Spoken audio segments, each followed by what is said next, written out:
Hey everyone, welcome to Strange Stories, where we explore near-death experiences and supernatural stories from people who've had a glimpse of the other side. If you enjoy our content, please consider liking the video and subscribing to our channel. Without further ado, let's get to the story of the day. I had a very close bond with my father when I was a child. He showed me everything in my environment and explained how it worked, or how he thought it worked. I looked up to and followed my father. I admired him and thought he was more than a parent to me, but also a friend in whom I could place my entire faith and total safety. He was diagnosed with diabetes when I was 12 years old, in 1971. He was overwhelmed by the sickness since he loved eating, especially chocolate ice cream. There was no such thing as diet ice cream back then. I observed this battle with reality, convinced that he'd know when he had to quit eating banned items like cereal and sugary drinks. The effects were disastrous. During the 15 years he lived after his diagnosis, he became very unwell and was hospitalized multiple times. He refused to change his ways and masked his arguments with pseudoscientific claims.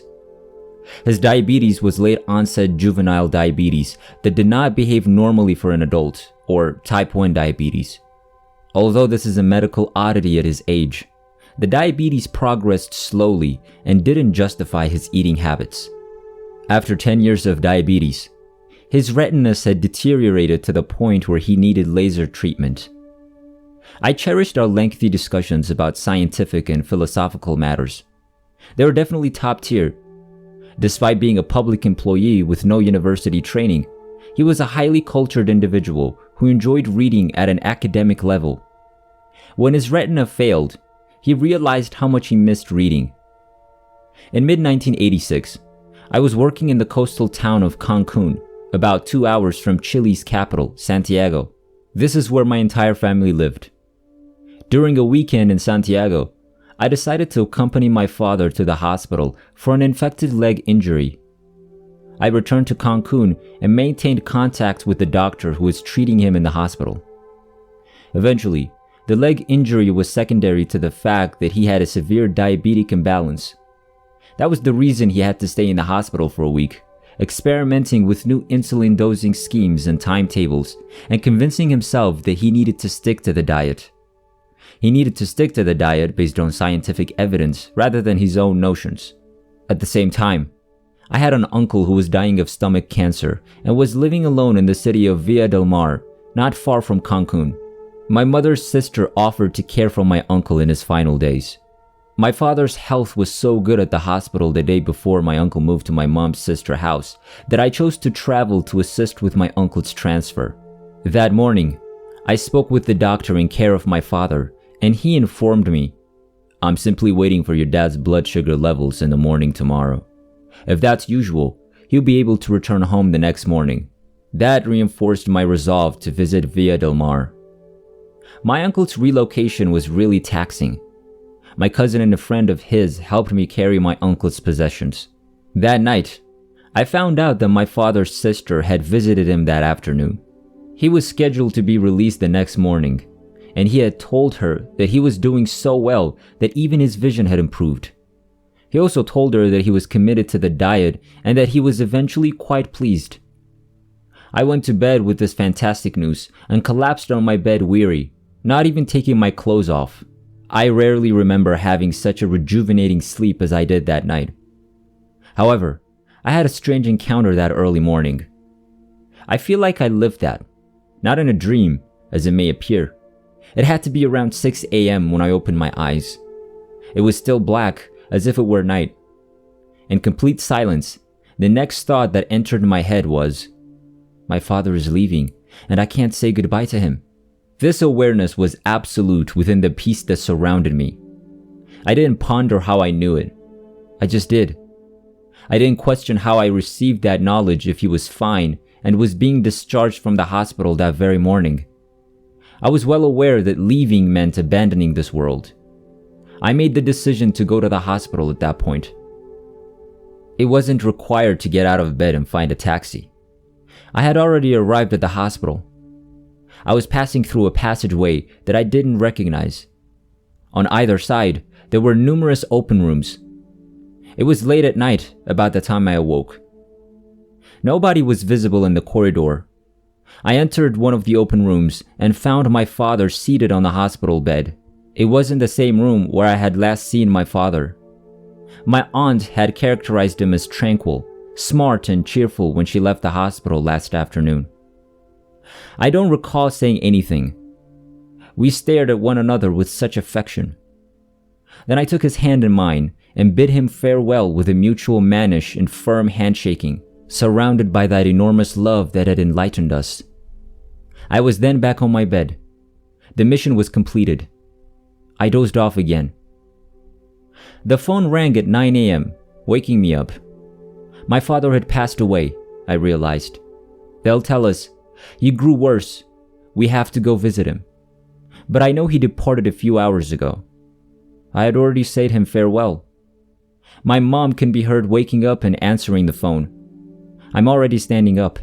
My mother enters the room 1 minute later and says, "Your father's condition worsened last night. They'd like us to go see him." I was prepared to act at the drop of a hat.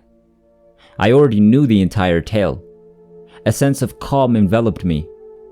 I didn't feel depressed or anxious. I was pleased for him and relieved that I had been able to say goodbye to him.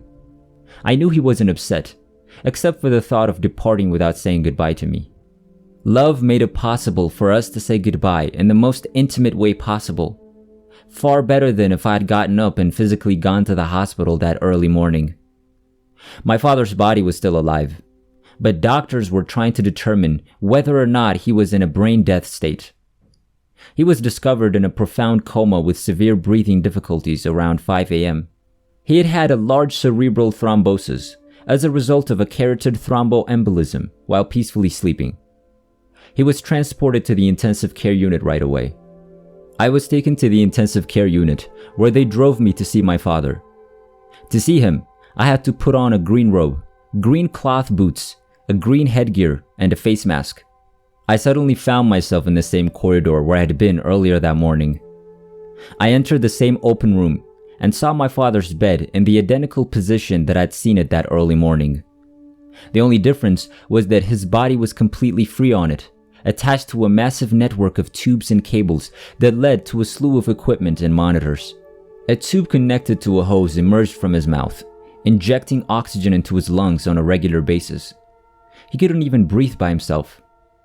I shook his hand and literally said farewell to him, just as I had seen in my vision. Then I exited the room, fearless, painless, and completely calm. They took 2 electroencephalograms, both of which were completely flat. They performed an arteriography with the expectation of receiving a report within 24 hours. But my colleague, I was also a doctor at the time, showed me the photos and informed me that one half of my father's brain was already dead and the other half was just partially functioning. Nobody could possibly live like that. There was enough criteria to declare a brain death. His body died many days later. I hardly cried. It was for myself and my aunts that I did it. He's not interested. My mother was strong and spiritually exalted enough to hold back her tears. She was a firm believer in the hereafter. I didn't feel ripped or hurt within, as I had expected to when my father died. I was certain he had left, having said farewell to his only child, that we had met and said goodbye somewhere in the thick of the morning blues.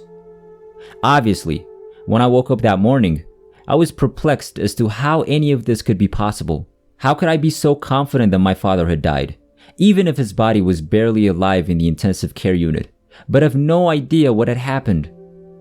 A dream is constructed from specific facts, and all of the objective knowledge I had demonstrated to my father that everything was good and that he needed to leave the house that same morning. I had nowhere in my mind to construct such a bizarre dream. There was no conceivable explanation for the surety with which I lived and knew. Nonetheless, before my father's last separation from his own body, I had connected mind to mind with him in an altered condition. He had to have looked for me and carried me to say goodbye when he knew he wasn't going to return. I experienced a dream almost 2 years later, on the night before my wedding. I was climbing a hill in the pre-hills range of Los Andes, as we call it in Santiago. Halfway up the hill, I noticed a man wearing a distinguished jacket and looked extremely elegant, a very unusual sight on a dirt road hill. He descended in the opposite direction. As I came closer, I realized he was my father's younger brother. He was around 30 years old. He, on the other hand, had a different vision. I'd never seen such joy in his eyes before. It was my father, descending from heaven, overjoyed to be with me on my wedding day.